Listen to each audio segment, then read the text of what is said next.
Thank you very much, Ian, and for this too kind introduction. And good evening. It's this is the fourth Aberdeen I'm visiting, and first time in the real one. I've been in Aberdeen, Washington, Aberdeen, California, Aberdeen, Hong Kong, and I must say we walked around with my wife Heidi and myself, and you know, of course the sun was there. It was wonderful. Thank you for that. So it's an immense pleasure to be here. Also, Ian and I now and then meet each other at various meetings that are not always the most exciting ones, but still we have a lot to discuss. I'm not going to talk about flies, but about the flu. So this is someone made a joke in there. So this year there's many anniversaries. And one, of course, it's the end of World War I. I'm from Belgium originally, and my grandfather fought in the trenches and by some miracle survived. But after the war, more people actually were killed by a virus than by bullets and gas and, you know, and war. And so what I'm going to do is to put these things in a bit in perspective, so epidemics in societal perspective, and then also asking the question, are we better prepared? Can this happen again? And first with Scotland, it's very interesting also that there was a huge report of several hundreds of pages that was published about the flu in the United Kingdom, and there is like 1 or 2 pages on Scotland, and the rest is on England, and then a bit on Wales. And this was in the 20s. And, but it's interesting to see that Scotland was actually affected before the rest of the UK by this epidemic. And it's also was really devastating. About, in total in the UK, 250,000 people died in like 2 major waves of epidemic. And that's at a time when the population, of course, was much, much smaller. So you can imagine what kind of impact that has had, and I'll say a few words about that. Now, and here this is from a famous son of Aberdeen, who published memoirs of a Scotch doctor. Is it? That's not a typo. You know, he said that, you know, they could not just cope with the massive number of people who came, and many, many would die. And they would die mostly from pneumonia, bacterial pneumonia. At least that's something we can treat now, and that was not possible in these days. Now, why is this called the Spanish flu? That's also an interesting political saga.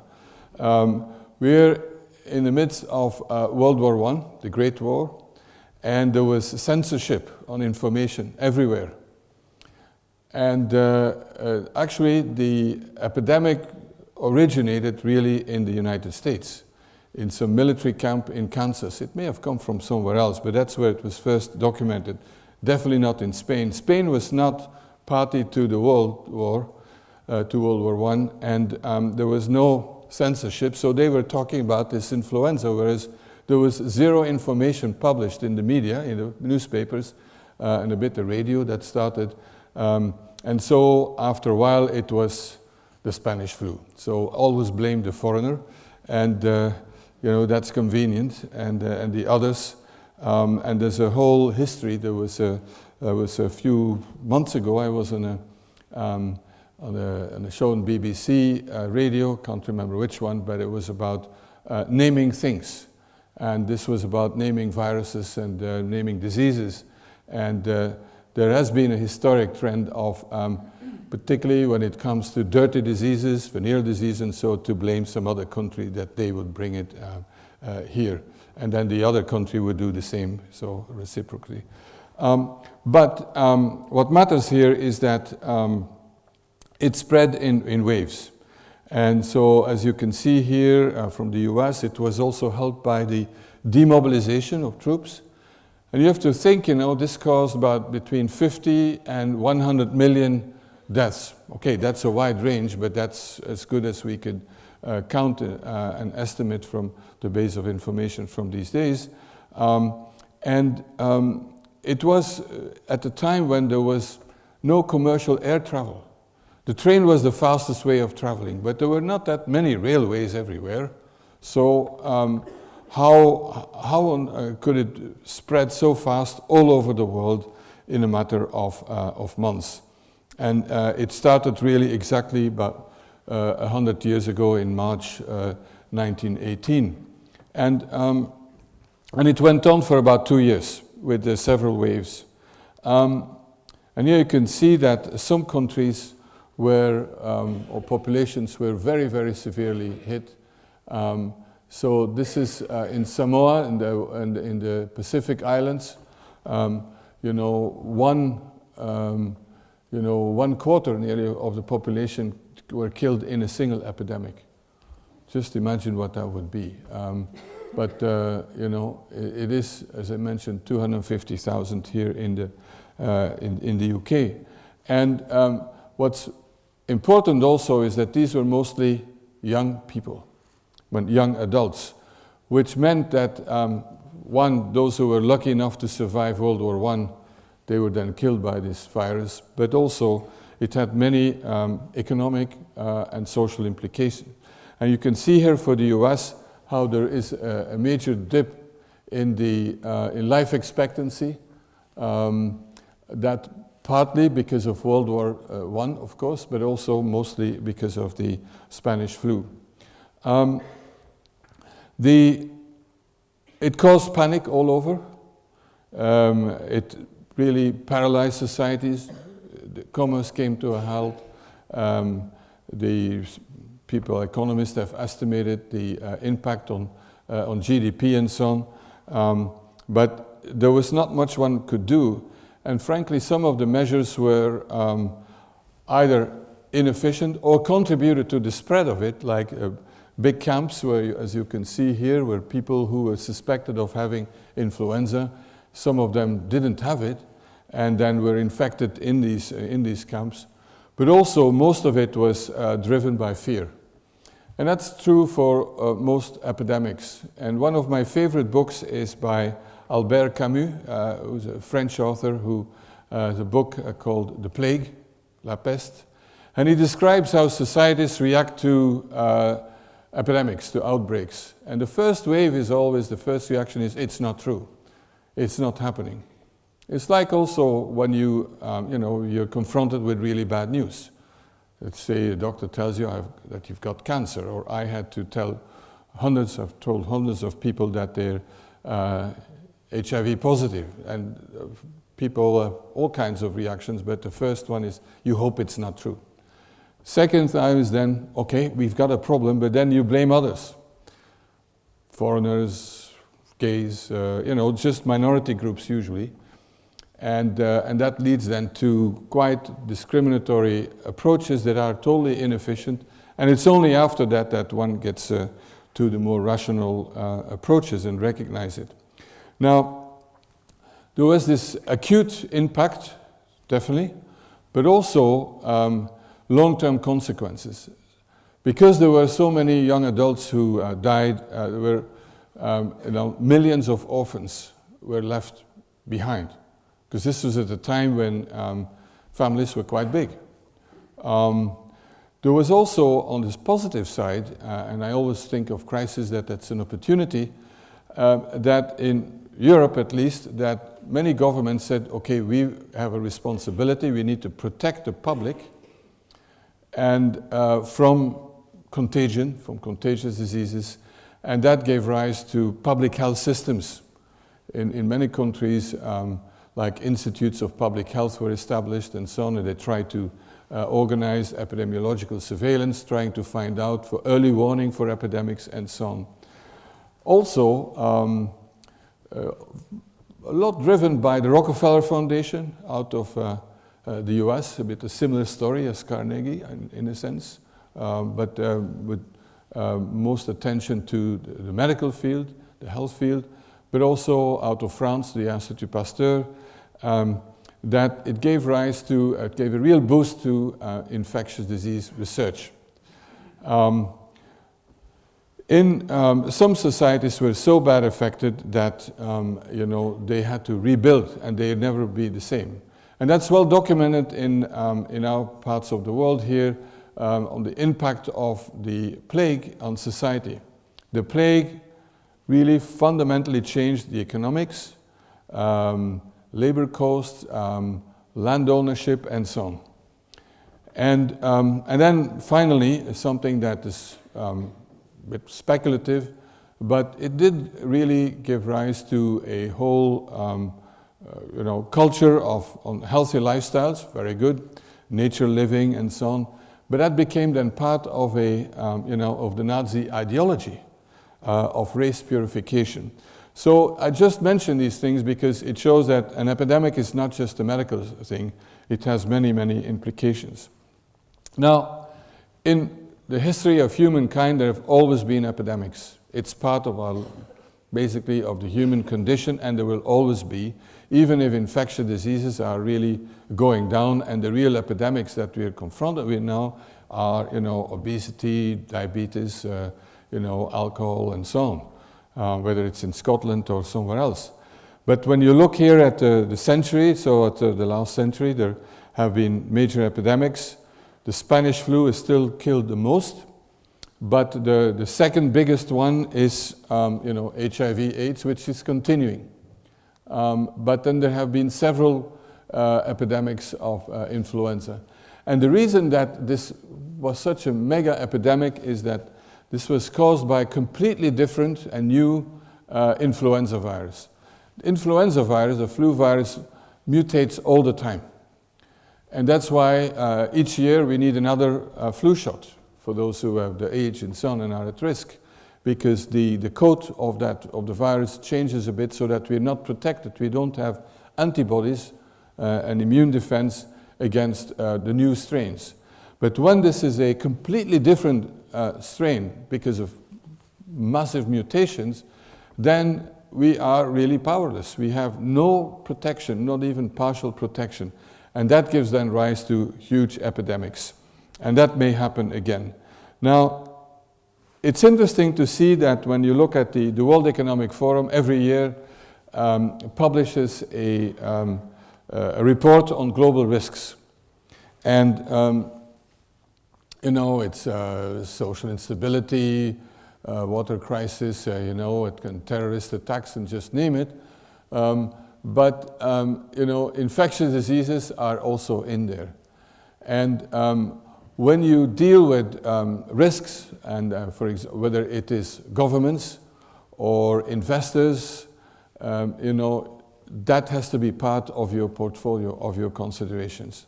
Not only how the stock market will go and whether there will be a nuclear war with North Korea.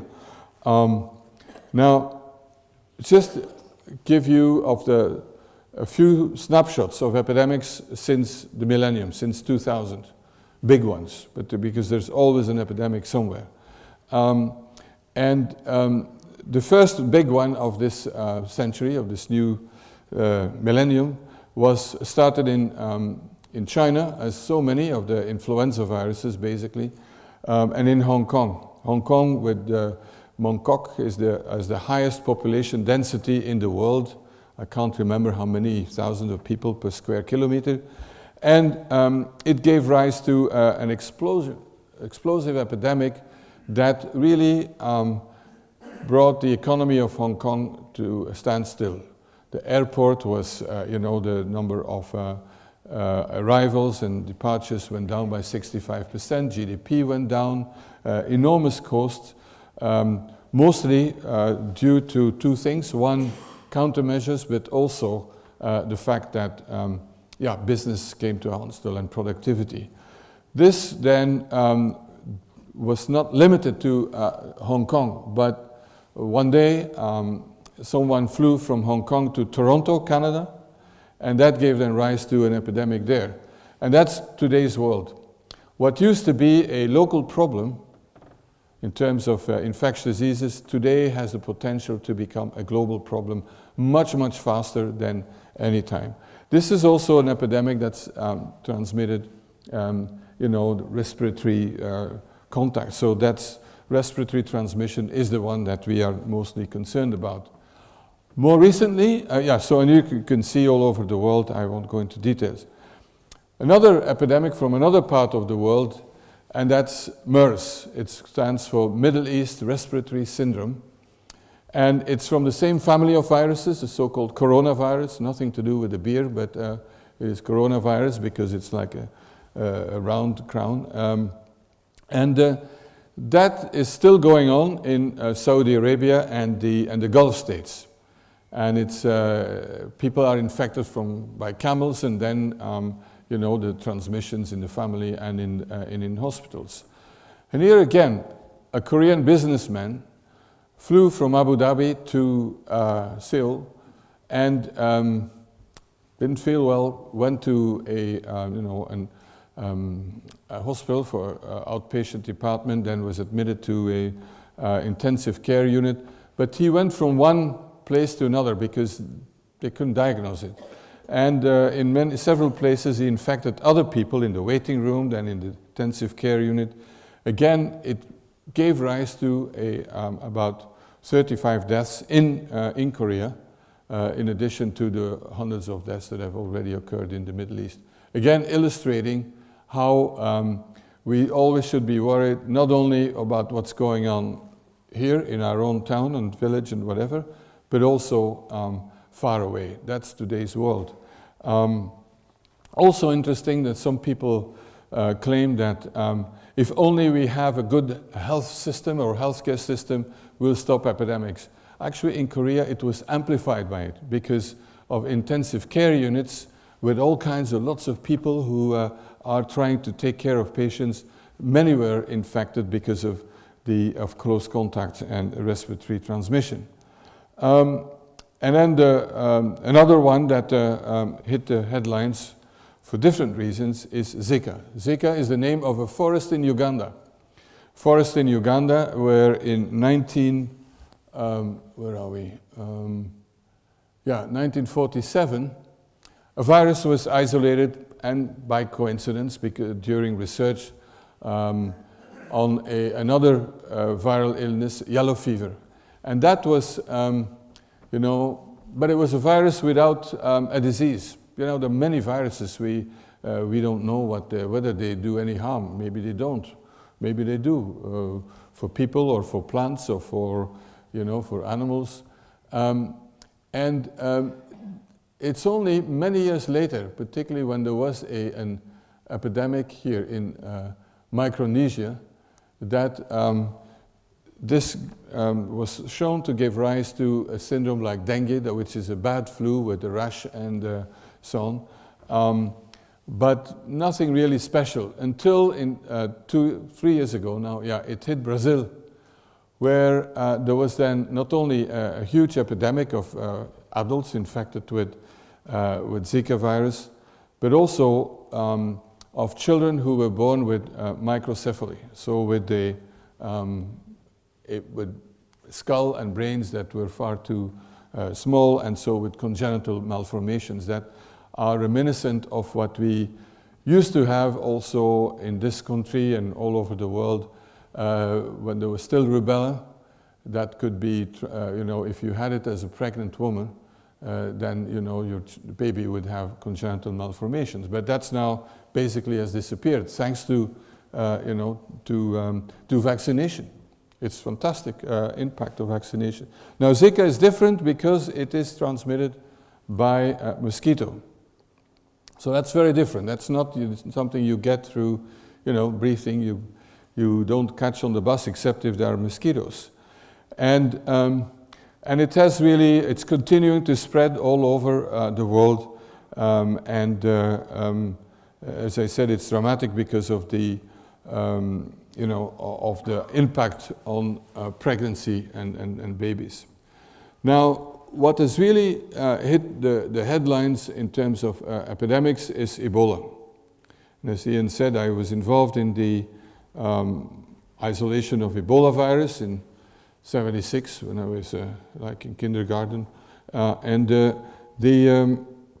was an accidental discovery when I was still working at the Institute of Tropical Medicine in Antwerp in Belgium. But then we went to what was then called Zaire, now the Democratic Republic of Congo, and in a quite isolated part of the country, in the Equatorial Province, there was an epidemic. And this is the Ebola River. The virus was named after a river. Viruses need a name, just like us. It's considered bad taste these days that to call it after a person who isolates it. And in any case, in today's science, it's all collective work, it's teamwork. And also, you don't want to name a virus that is such a killer after a place, which is also happening. And one example is Lassa virus. Lassa is a town in Nigeria, and there's an epidemic at the moment going on. But Lassa is, quite stigmatized now. And when in Nigeria someone says, "Hi, I'm from Lassa," everybody goes a few steps back. So we said, okay, let's find something else, and we looked at the map, and a virus sounded like a river sounded like a good name, and that was the Ebola River, which means the White River in Lingala. So we were there. This is a picture I took from my colleague Pierre Sureau from Institut Pasteur. We were not really protected like in today's or recent epidemics in West Africa, and investigated the epidemic. And when you're confronted with an unknown or an epidemic by an unknown virus, the first priority is to find out how is that transmitted. I talked about respiratory transmission, like influenza or SARS, mosquitoes, could be waterborne, could be food, could be sex, could be blood, the usual ways that viruses are transmitted. And you can't really stop an epidemic if you don't know how it's transmitted. And so that was our priority, and it's actually through very simple, I wouldn't call it statistics here, because it would be, but we did by hand very simple ways. So basically what you do is you talk to people, and you define an epidemic in terms of 3 parameters: time, place, and person. Time is, how is this spreading over, over time? Is this like a dramatic outbreak, like when you have a picnic and there is some contaminated, barbecue sauce and so on, by midnight everybody's on the loo. So that's a very typical food poisoning outbreak. You can have a very slow curve, like HIV, where you can, people are having sex and so on, and it takes quite a while before that's known. In this case, it was something in between, and what we saw is that the peak of the epidemic was already past. We arrived when it was going down. And then we questioned what happened. Is there anything that we can point to that when the epidemic is going down? And it coincided with about a week before that the hospital was closed and people had fled the hospital because they thought there's something wrong there. Secondly, place. So you map it out. That's part of the father of epidemiology was John Snow, not a journalist on ITV, but John Snow, and who, when there was a cholera epidemic in London, in Soho, he mapped out who has cholera, who doesn't have cholera, and then he said, where are these people getting their water from? And he found that those who had cholera all had, took their water, drank water from a particular pump, and those who, used another pump, water pump, they didn't get it. So he took off the pump handle so that people couldn't use that water anymore, and the epidemic was over. It's all not rocket science. This is really very logical thinking. So what did we find? That the closer you live to this hospital in a place called Yambuku, was a Catholic mission hospital, the higher the risk that you would have Ebola. And thirdly, most important, who are the people, persons. And what you do is then you break the number, the people, the cases, as we say, down by age and sex, and you compare. In epidemiology and this kind of investigation, you always compare those who have the problem and those who don't have it, and try to see, can we learn from these differences? And that's where statistics comes in. What we found was that there were very few children. That was reassuring, because that suggested strongly that this was not insect, there was no insect transmission. And that was actually, personally, that was what I was the most concerned about, because what can you do? Secondly, we found that it was mostly young adults, and there were more women than men who were infected and who had died. And then, okay, what's the difference between men and women, or between, 17 and 30 years old? Since we were a bunch of men, it took us quite a few hours to find out that women can get pregnant at that age. You have to look at it and see that it could be that there are just more women than men in that population. Because in many rural areas, in many parts of the world, the men are working somewhere, in the mines, in the cities, or whatever plantations, and the women are behind. But that was not the case there. So we said then, okay, how to explain that? And then it turned out that the excess of women was due entirely to women who were either pregnant or had just delivered, and they all had attended the mission hospital. So to make a long story short, it all came down to the fact that something dangerous, risky was happening at the hospital. And then another thing we found was that people who had attended funerals also would come down with Ebola. So in basically 3 days, just by talking to people, and particularly to listen to people and then put the figures together and do some absolutely primitive statistics all by hand, because there were no, maybe we had a calculator, I doubt it. So what we found is that you need very close contact. So very different from influenza, from measles and so on, or from, or from Zika with mosquito transmission. You need really caring for someone with Ebola and being exposed to body fluids. That's what mattered. Which, in a sense, is good news, because it means it's not that transmissible. It means that it's high risk for healthcare workers, it's high risk for family members, and there's a risk during funerals because of the funeral rites, where actually that are quite moving, where people, when someone dies in our culture, in our society, some professional will take care of it, and so, and we're not really going to touch and deal with it. We've no longer integrated life or death in our lives. But there, people come together, tell stories the whole night, and hug the person who's, who just died, wash them with bare hands. But when you die with Ebola, you're dying with, you're full of blood, vomitus, diarrhea, in other words, with virus. So that's the story of how we found about a transmission of Ebola. And then later on, it was found also that sex is one way of transmission. Now, until 2014, all outbreaks of Ebola happened in Central Africa. And the dogma was that this is only happening in Central Africa, around Congo, in Rwanda, Uganda, the other Congo, Gabon, and so on. And that's because the reservoir of this virus, which is most probably a bat, a fruit-eating bat, although the virus has never been fully isolated, just pieces of genetic material of the virus, RNA, have been found, that bat can infect people there. But everything changed in 2014 when there was the largest epidemic ever happened in West Africa. And there were very few people who had experience dealing with Ebola, so I got involved quite early on, particularly since there was really a total inaction from the local authorities, but also the international community, in other words, the World Health Organization, whose job it is to help countries fighting epidemics.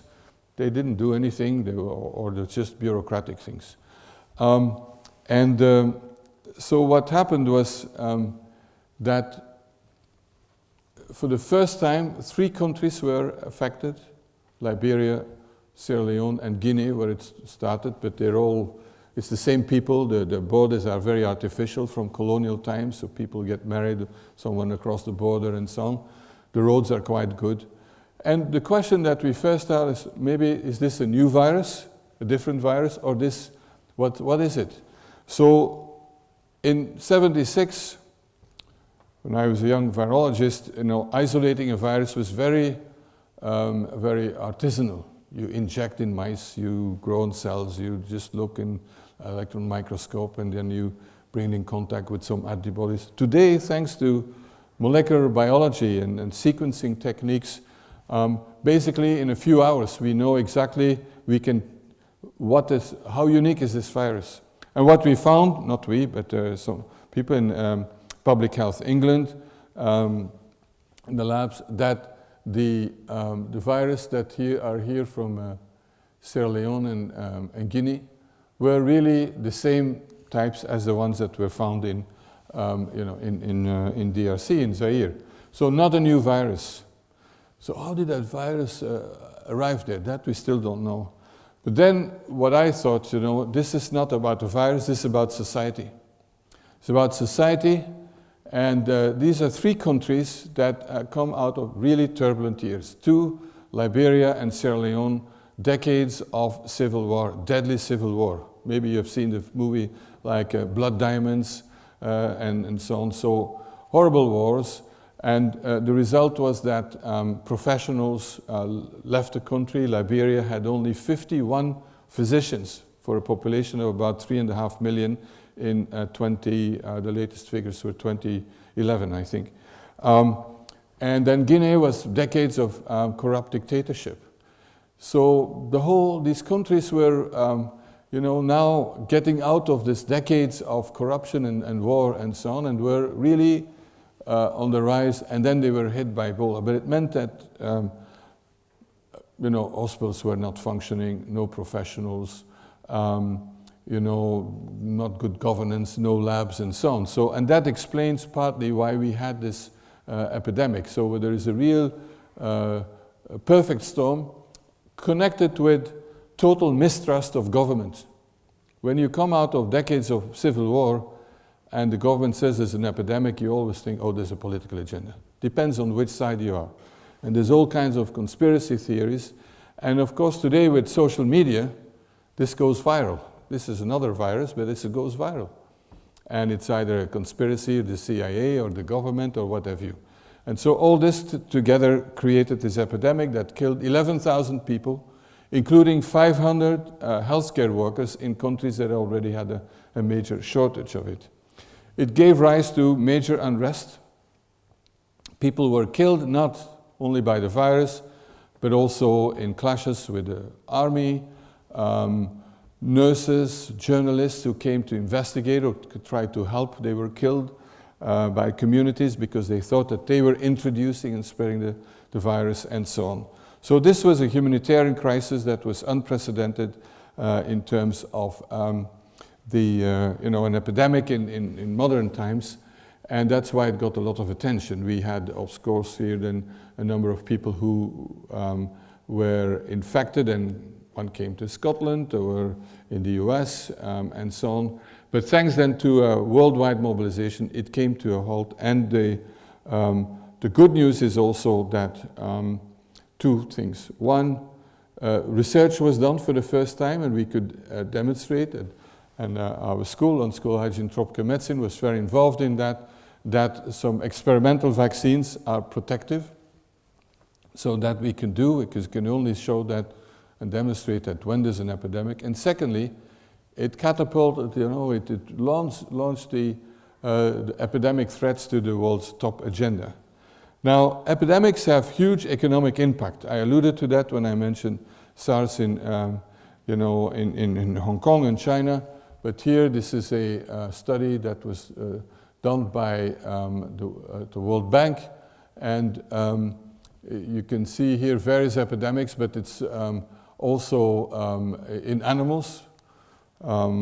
You know, we had the BSE here in mad cow disease, to say so, and in the UK, $5 billion foot and mouth disease also in animals. But then you have other huge cost of of epidemics. The Ebola epidemic in West Africa only cost about 10 billion, but you should think what you can do with 10 billion in such poor countries. Now, before going to what we can do in the future, let me say a few words about another virus that has dominated my own life, and that is HIV and AIDS. And here we go into a real new phase. It started as a true epidemic because it came out of nowhere.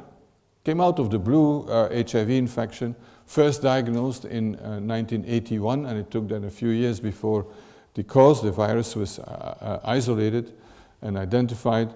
But now it's become so-called endemic.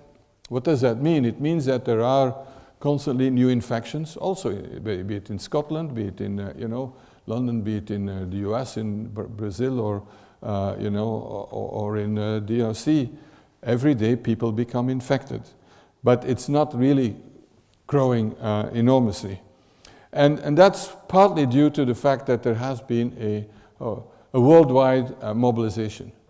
For more than 10 years, I was the executive director of UNAIDS, which was also leading the fight against AIDS in the, out of the UN system. So I was trying to coordinate 8 UN system organizations. It's now, you heard from Ian that I'm trying to do something similar of UK departments. It's basically the same thing.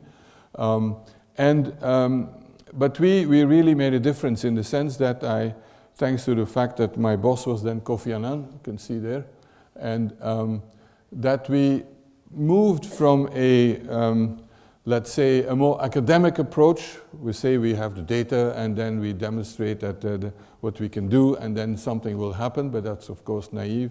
You really need a political commitment and you need the money. And that's through particularly mobilization of civil society, of people living with HIV who were literally fighting for their lives. And that was starting particularly in 1996, when thanks to research, treatment came on the market. Because until then it was a death sentence. And then suddenly, it was demonstrated that with 3 different drugs, you can really treat HIV infection. There's still no cure. You have to take the drugs for the rest of your life, but at least, you don't die. And that was thanks to this huge mobilization. So this, I brought the whole issue to the UN Security Council. I also thought I have to get out of my academic, of my medical, my health type of, paradigm, and just go there where the powers are. And there are only 2 things that really matter in the world, in terms of big politics, and that's the economy, and that is security. So I said, we'll have to define it in that framework. And by doing that, indeed, we could put this on the top agenda. From the World Economic Forum in Davos, whatever you think of it, but that's where you can put, something on the agenda. The UN Security Council, this was the first session of the UN Security Council of the millennium, the 10th of January, and it was chaired by then Vice President Al Gore of the US, and that we had organized with my team. And that really made a huge difference. Also big, this is the headquarters of the United Nations in New York.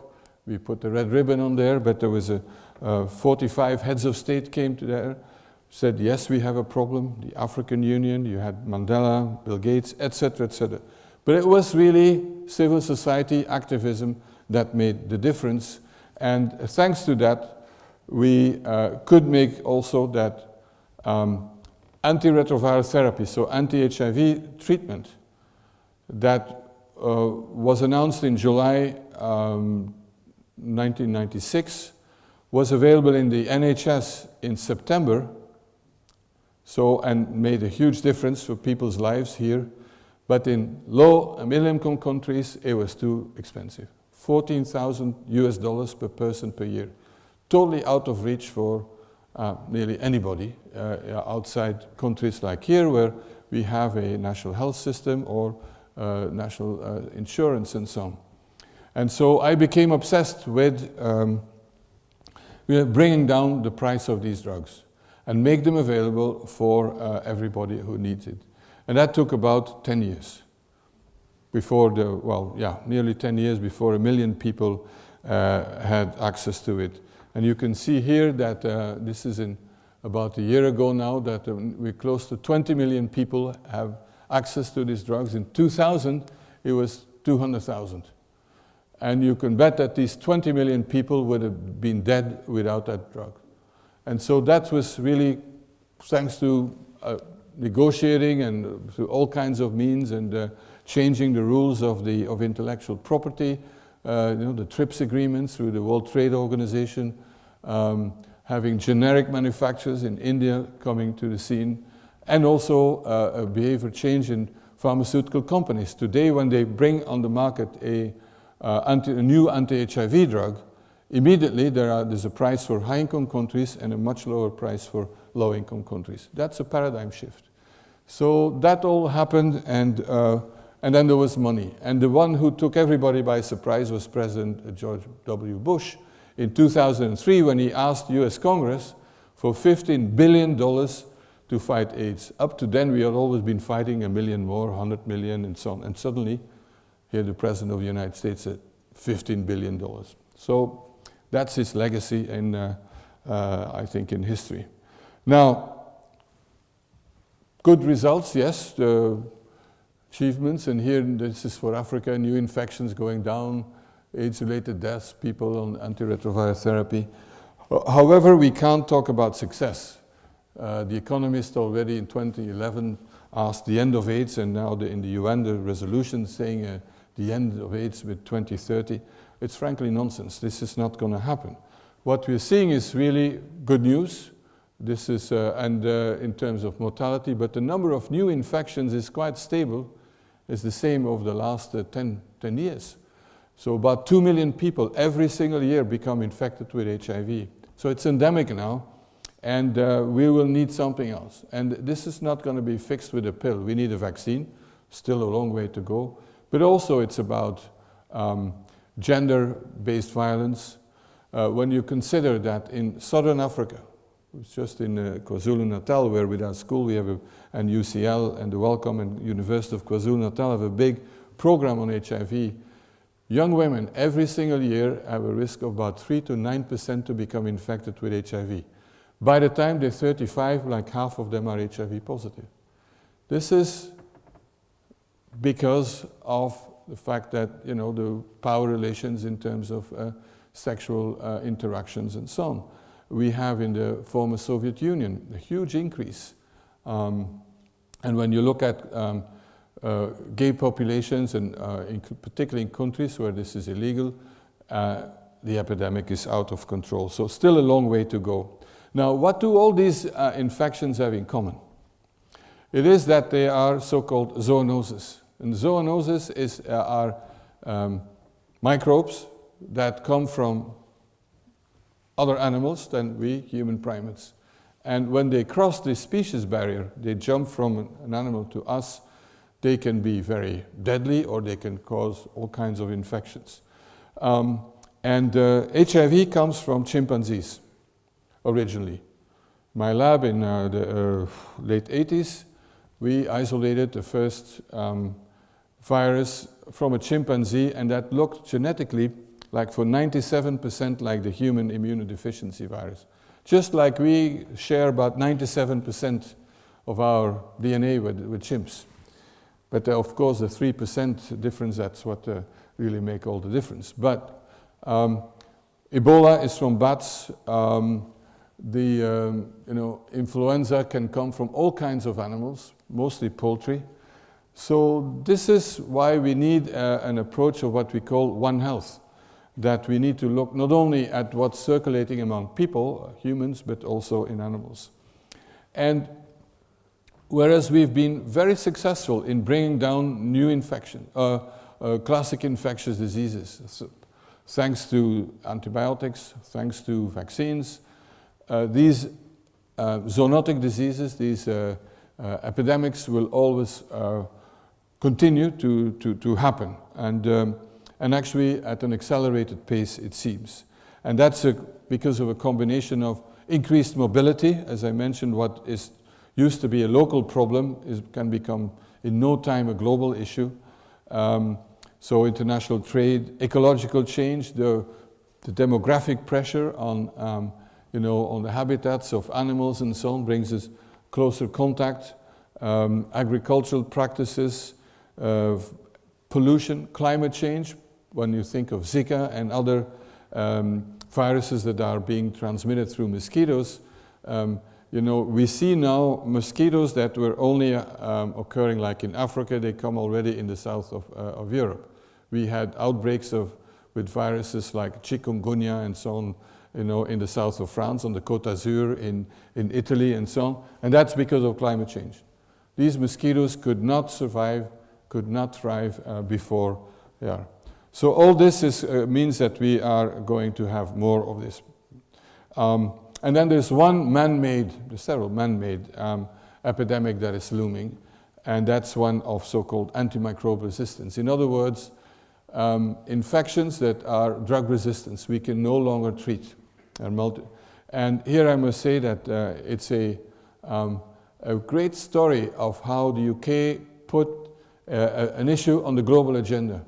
This is called soft diplomacy, and today there's really big awareness thanks to Jim O'Neill, who was in the previous government, I think, and who's now in the Northern Powerhouse and all that. But he's an economist, and he issued a report to say that's what it's going to cost. And Sally Davis, the chief medical officer in England, and they put it on this agenda. And if we can't bring that under control, and how to do that is better, more restrictive prescription of antibiotics, limitation of their use in animal husbandry and and in agriculture, and in finding new antibiotics, we will be in deep trouble. Now, what about the future? This is from René Magritte, one of my favorite painters. And what about the future? What's going to happen?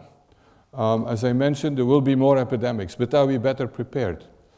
And just a step back, when I finished medical school in my last year in '74, I went to see my professors and so asked what to do, what they call today career counseling, but I doubt that term even existed in these days. And and I said I want to work on infectious diseases and microbes. I was fascinated by that. Said, no future in infectious diseases. Don't we have antibiotics, vaccines, sanitation? So a boy like you should not waste your talent on that. But I was a bit stubborn, and I always think that you need to follow your passion and that you do well. So there is and there was a future in infectious diseases, clearly.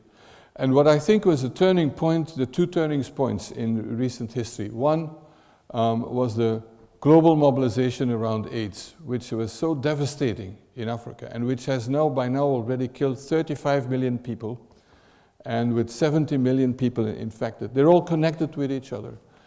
But that gave rise to global health, to a global fund to fund treatment and prevention programs in low-income countries and so on. And the second one was the big Ebola outbreak in West Africa. And there were several reports, lessons learned, because there was quite a failure of many things. And I co-chaired with the Harvard Global Health Institute a first commission, an independent panel on the global response to Ebola, and we really blasted the WHO for not having delivered, for putting politics and bureaucracy ahead of saving lives. And several commissions were published on their reports, and we all came basically to the same conclusions. And that is now really on the agenda in many fora, from the G20, G7, etc., WHO, and all that. But the key is that one has to strengthen capacity on the ground in these countries. We talk a lot about the global response, the international teams and so on. Fine, but it's really the local ones that matter. We need really reform of the World Health Organization. I'll come back to that. We need to talk to people and work with those on the ground. There was really bad behavior during the Ebola outbreak where academics, but mostly also public health agencies and so on, they refused to share data, to share samples, they want to publish and so on, so very bad behavior. And I always say in crisis you have the worst and the best behavior of humans come out, sometimes in the same people. And then there are, there are no market incentives to produce a vaccine against Ebola. That's not something where you can make money with. And yet, Johnson & Johnson and Merck have invested hundreds of millions in there, but they can never get, I'm not talking about a profit, but just a return on investment is never impossible. So we need something else. So as we speak, there's an Ebola outbreak going on in DRC, in the Democratic Republic of Congo, in a place called Bikoro in West Equator, so not far. This is where I worked in 1976, and the current epidemic is about here. And not that many cases, but in the case of Ebola, one case is an emergency, is a problem. Because if that gets out of hand, we see what happened in West Africa. Up to now, 39 reported cases, only 2 confirmed, but that's but here, WHO seems to be woken up and has done really a good job up to now. Here you can hardly see it, but sorry for the picture. This is Dr.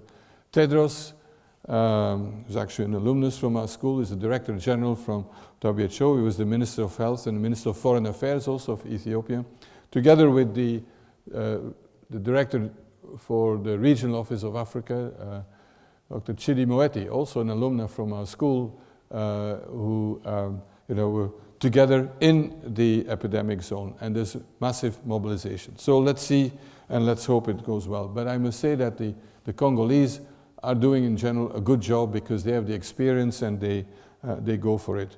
Now, as a result of that epidemic, the UK also established a what's called a rapid support team, UK Public Health Rapid Support Team, with a bit of an unfortunate name, UK First acronym.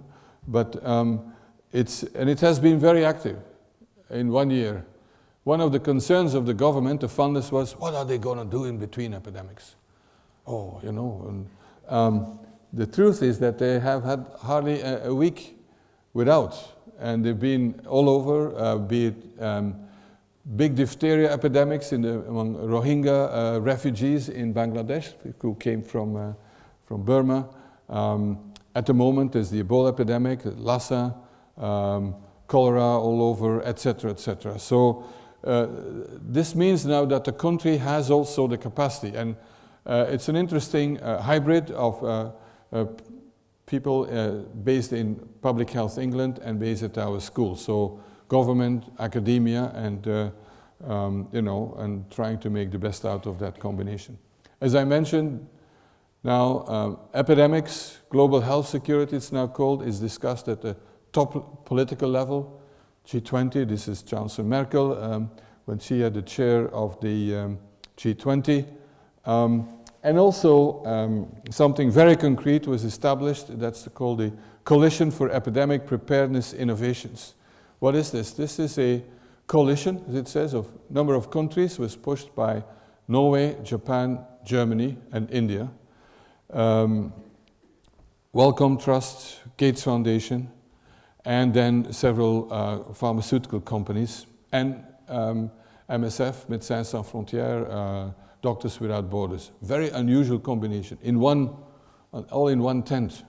That's not easy to manage, and I spend a lot of time there, and I'm the vice chair of the board, and what we're trying to do is to provide incentives and to fund the development of vaccines where there is no market incentive. And we are, there's the Ebola vaccine, finishing that job, but then 3 viruses, Lassa fever, MERS, and Nipah, where there are no contracts, and the idea is to produce a product, have it on the shelf, and when there's an epidemic, we can test it out and hoping that it works. So that's a very concrete and new mechanism. So to end, are we ready for the big one? When you're in California, the big one is a big earthquake, which one day will wipe out Silicon Valley and all that. There's a whole warning system. For influenza, there will probably also be a big one sometime, when, as I mentioned, the virus mutates in such a dramatic way that we are defenseless, have no antibodies and so on. And it will be, on the one hand, the good news is we're much better prepared. We know we can diagnose much earlier. But we are now already 7.6 billion people on the planet. In 1918, we were 1.9. And the population continues to grow. So population density, mobility is huge. But we have antibiotics, which will save lots of people from dying from pneumonia. But here, this is where research is so important, and that's the development of so-called universal flu vaccine, which means that a vaccine that protects against any type of influenza, so that we don't need a new vaccination every year. So that's, lots of people are working on that, but we'll see. Me end now with, of course, this is in honor to Andrew Carnegie, who next year will be 100 years, died 100 years. And he, a lot of his foundations and his philanthropy dealt also with peace. But also he said, here, whoso wants to share the heroism of battle, let him join the fight against ignorance. So that's education, he invested a lot, and disease. And the mad idea that war is necessary.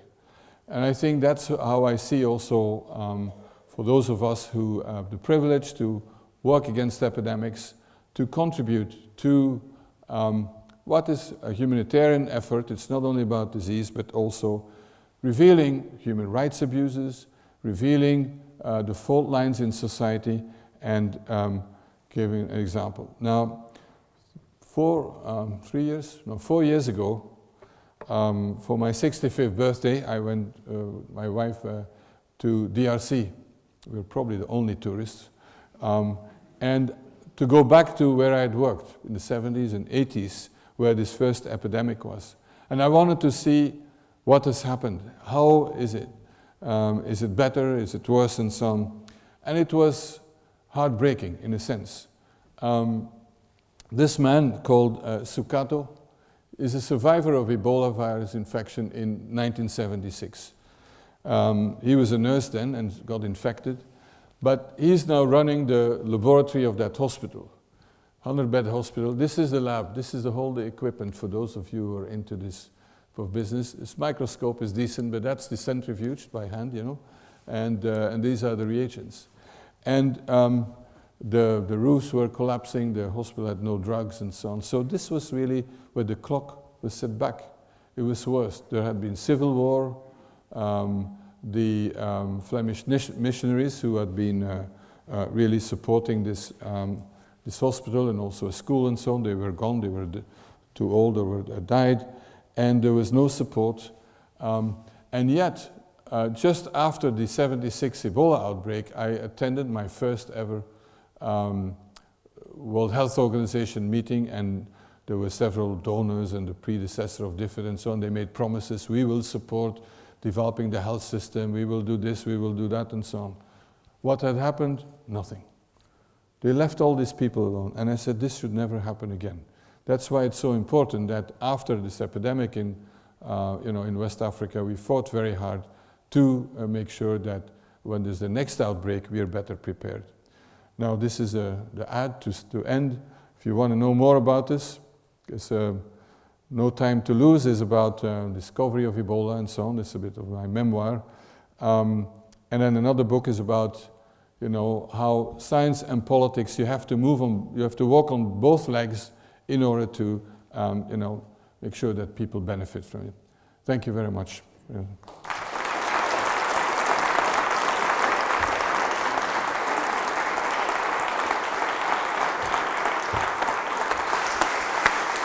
We'll take a few questions. Good.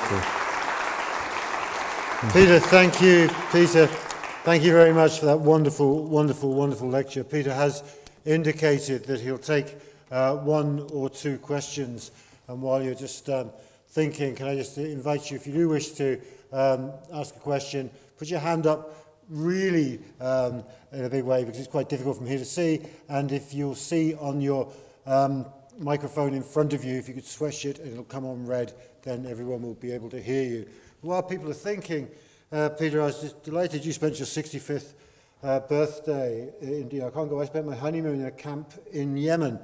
And what we were trying to do there was actually make interventions on girls' education and through that to reduce inequality. And I wondered if you'd like to reflect just a little bit on how inequality is likely to mean that some of these epidemics that you talk about will continue and will impact on the most vulnerable and poorest in societies disproportionately.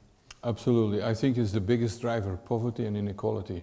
Inequality between men and women, inequality economically speaking. We had an example during the Zika epidemic in Brazil. Really dramatic consequences for babies and so on. Who were the women who were infected and had these babies? They were all in the favelas, in the living above swamps and so on. So that was, the well-off-to-do citizens in Sao Paulo, and so they didn't have Zika. And it's over and over again that we see this. Yeah. Thank you. Who'd like to ask a question?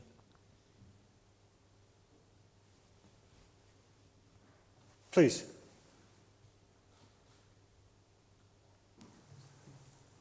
Phil will do the technology. Look at this. Fantastic. Thank you.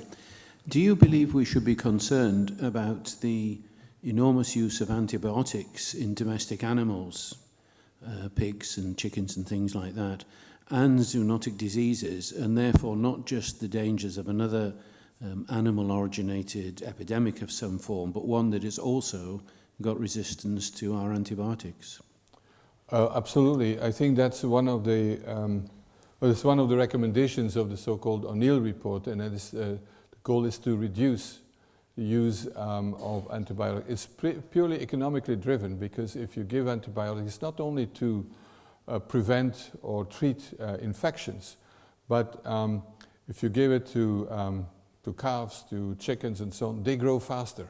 So you got more weight to sell, meat, than if you don't give antibiotics. It's even true for when you do that to babies. I'm not recommending it, but that's been shown. So that's one thing. And then, so there are countries that are making some efforts, like Denmark, and has been quite successful, because here you've got to work with the farmers' lobby, and to see that they don't really are going to, they said, oh, you're going to destroy our business. And they've found out that, and I don't know the details of it, but that you can then limit the use of antibiotics when it's really necessary, when there is a problem. And another approach, and that's what we're working on also here, is to, to vaccinate, the chickens and so on against infections, and then you don't need these antibiotics. So, no, that's a big issue. So that illustrates again when we talk about human health. We need to see beyond the rest, and this is a lot. It's purely economically driven, and that's. I think that's where the government should take some courageous decisions here. Please. I came into microbiology in 1964, and I had exactly the same experience that you had. I was told, waste of time, antibiotics and vaccines. I was encouraged to do it by Ronald Hare, who worked on one of the first flu vaccine in the 1930s, paid for by the US Army, because they were so worried about yes. they had such a memory. However, I ended up working on smallpox, and would you care to comment on sort of good news stories, perhaps, or perhaps not, about eradication, elimination of pathogens like smallpox and polio?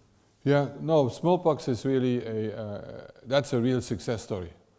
Can you imagine an infection that, we've forgotten it, but killed millions of people, has killed millions and millions, and was wiped out through a massive international effort. Not sure it would work today, because I mean, I'm too young for it, but it was also quite some coercion, and you know, it's just people were just took your arm and hop, you know, immunize them and so on. Today it may be a bit difficult. And polio illustrates how difficult it is. We are very close to eliminating polio. Again, when you can do that, for smallpox, we, you know, many of us above a certain age, we had our smallpox vaccine and so on, and that cost a lot of money combined. So that's all no longer necessary, and there were side effects. Polio would be the same. Polio has been wiped out here a long time ago, but it's still up in Afghanistan, Pakistan, where there is a war, northern Nigeria. So everywhere where there is there's trouble, humanitarian crisis, and it may come back, you know. And so that's so there's but only 2 infections have been eradicated, and then one in animals and one in humans. But we can do it, I think. Polio. And Peter, I think it's incredibly important that you say that. I'm involved with Plan in some work in Rohingya at the moment, and I'm just scared that just what's going on there is going to lead to epidemics that we don't know about. And then back in Yemen, actually, there's massive cholera. But actually, the crisis means that even when even Médecins Sans Frontières pull out, you know that there is a real problem. Yes. So and the Rohingyas, so the rapid support, we were involved in that. There was a big epidemic of diphtheria, which means this is all totally preventable by vaccines. But it means that these people, where they came from in Burma, they were already denied completely any access to very basic services. Now look, we could talk all night, but Andrew Carnegie is not just one of the great philanthropists of all time, but in setting up this lecture, he has allowed us to drink wine afterwards. And so there is a glass of wine outside and the opportunity to interact with Peter. But before we finish, I just wanted to make one point. You mentioned, Peter, that teams do things now. And the point I just wanted to make that's important for this university is that it is often multidisciplinary teams. Yes. We couldn't have made the advances that you made without social science. People would expect me to say this, but it was social science and biomedical science working together.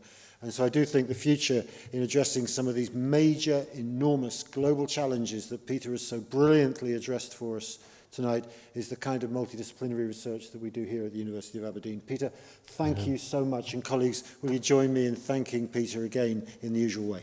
Thank you. Thank you.